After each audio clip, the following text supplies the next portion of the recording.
चलिए दोस्तों, आज जानते हैं संविधान के बारे में। तो देखिए, संवैधानिक विकास क्या होता है। तो संविधान कहने का मतलब हो क्या, वह दस्तावेज जो देश की जनता के विश्वास व उनकी इच्छाओं को प्रतिबिंबित करता हो।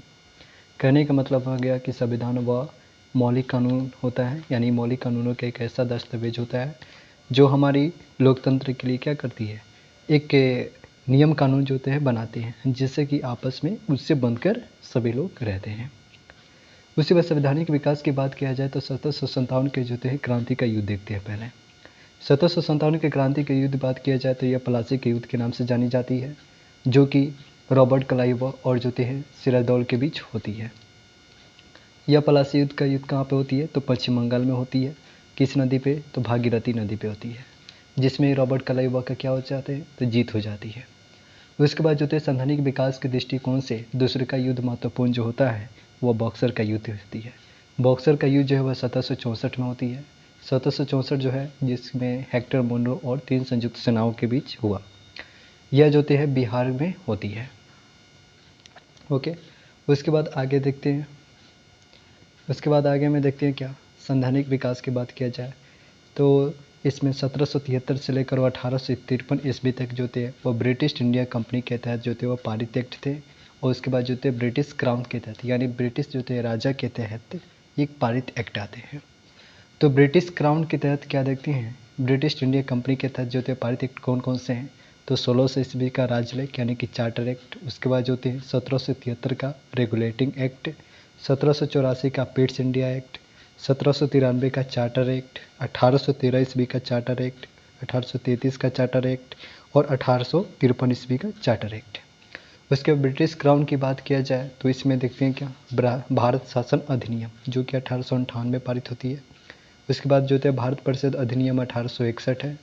उसके बाद जो थे भारत परिषद अधिनियम 1892, मार्लो मिंटो सुधार अधिनियम 1909, मॉन्टेग्यू चेम्सफोर्ड जो है सुधार अधिनियम कब है, तो 1919, भारत शासन अधिनियम 1935 और भारत स्वतंत्र अधिनियम 1947। तो इतना तक जो हैं हमारे संवैधानिक विकास हो गया। फिर आगे जो हैं देखते हैं। चलिए देखते हैं क्या 16 ईस्वी का राजलेख। इसमें कहा जाता है कि महारानी एलिजाबेथ जो थी प्रथम, उन्होंने पूर्वी देशों के साथ जो है 15 वर्षों के लिए व्यापार की अनुमति प्रदान करती है। किसको, तो कंपनी को। ब्रिटिश इंडिया कंपनी जो थी वो महारानी एलिजाबेथ ने क्या किया, इनको परमिशन एक टाइप से दे दिया कि आप पूर्वी देशों के साथ क्या कर सकते हैं, 15 वर्षों के लिए व्यापार कर सकते हैं। तो यहाँ पर देखिए इन्होंने एक आधिकारिक पत्र भी जो थे इन्होंने जारी करते हैं। कौन, तो महारानी एलिजाबेथ प्रथम। आधिकारिक पत्र जो थे वह अकबर के नाम जारी करते हैं, जो कि अकबर का शासनकाल कब से करवा, तब 1556 से लेकर 1605 ईस्वी तक रहा। 1605 ईस्वी में मृत्यु हो जाने के कारण क्या होते हैं, ये आधिकारिक पत्र जो लाने वाला था, जो कि उसका नाम क्या था, हॉकिंस था। ठीक है, तो हॉकिंस जो था वह 1608 ईस्वी में पहुंचता है। किसके दरबार में, तो मुगल दरबार में आने वाला प्रथम अंग्रेज। ये हमारे सवाल जो है कई बार पूछा हुआ है। तो पूछता है इस तरह से कि मुगल दरबार में आने वाला प्रथम अंग्रेज कौन था। तो मुगल दरबार में आने वाला प्रथम अंग्रेज जो है वह रॉबर्ट हॉकिंस था। तो लेकर आते हैं रॉबर्ट जो है हॉकिंस था। तो हॉकिंस जो है वह जहांगीर के जो थे दरबार में आते हैं। वैसे जहांगीर का देखा जाए शासनकाल 1605 से लेकर 1627 ईस्वी तक रहा। उसके बाद कहते हैं क्या, उस समय जो थे ईस्ट इंडिया कंपनी के जो थे कुल उसकी पूंजी की बात कर रहे हैं तो 30,121 पाउंड हुआ करती थी। और जो थे कुल सदारी की बात किया जाए तो 217 हुआ करती थी, यानी उसमें जो थे 217 लोग जो थे ऐसे पार्टिसिपेट हुए थे उस कंपनी में। तो आशा करता हूँ कि जो थे इतना आपको समझ आ रहा होगा। फिर आगे की बात किया जाए, अब बात आती है 1773 का राजलेख। इस 1773 के रेगुलेटिंग एक्ट के नाम से हम जानते हैं। इसका खास नाम क्या है, इसका खास नाम एक है जो रेगुलेटिंग एक्ट के नाम से जानते हैं। इसमें हम पॉइंट की बात करेंगे सिर्फ कि इसमें कौन कौन से महत्वपूर्ण जो हैं घटनाएं घटित हुए। जैसे कि 1773 का रेगुलेटिंग एक्ट में कहा किया गया कि बंगाल के जो थे गवर्नर जो थे अब उनको जो थे गवर्नर जनरल बना दिया जाता है, यानी एक टाइप से उसका पद जो है वह चेंज कर दिया जाता है। उस पद के जो थे कार्यभार संभालने के लिए जो थे एक परिषद का भी गठन कर दिया जाता है, यानी गवर्नर जनरल के जो हैं उनके कार्यों को थोड़ा आसान बनाने के लिए 4 अन्य सदस्य भी नियुक्त किए जाते हैं और एक जो हैं क्या एक जो थे अध्यक्ष भी नियुक्त किए जाते हैं, मुख्य अध्यक्ष। तो यहाँ पे 4 अन्य सदस्य जो है कौन कौन थे, तो फिलिप फ्रांसिस थे, वर्नेल थे, मॉन्सन थे और क्लबरिंग थे।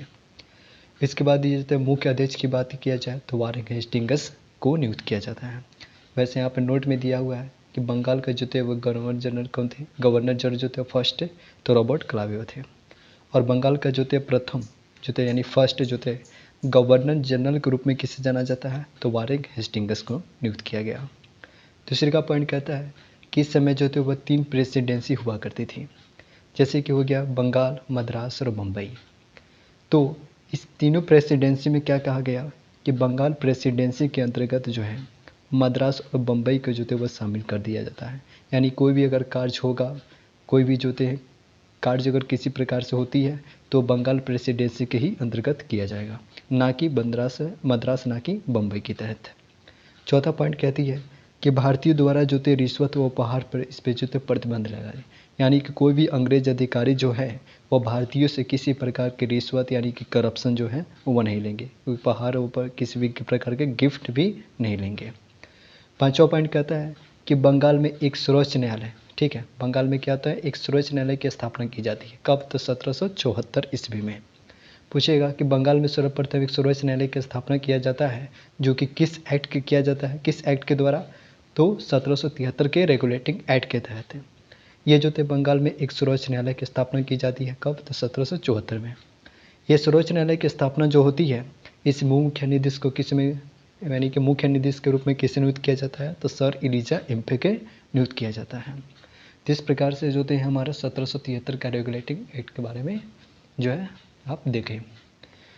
आशा करता हूँ कि आप लोगों को ये जो थे कुछ समझ आए होंगे हमारे, और अच्छा लगा हो हमारे वीडियो को तो आप एक बार ज़रूर लाइक और जो थे कमेंट करें, और आगे भी जो थे इसी तरह के जो थे वीडियो बना सकूं, और आप लोगों के लिए रिस्पांस आने के तुरंत बाद मैं अपना अगला वीडियो ज़रूर बनाऊंगा। Thank you.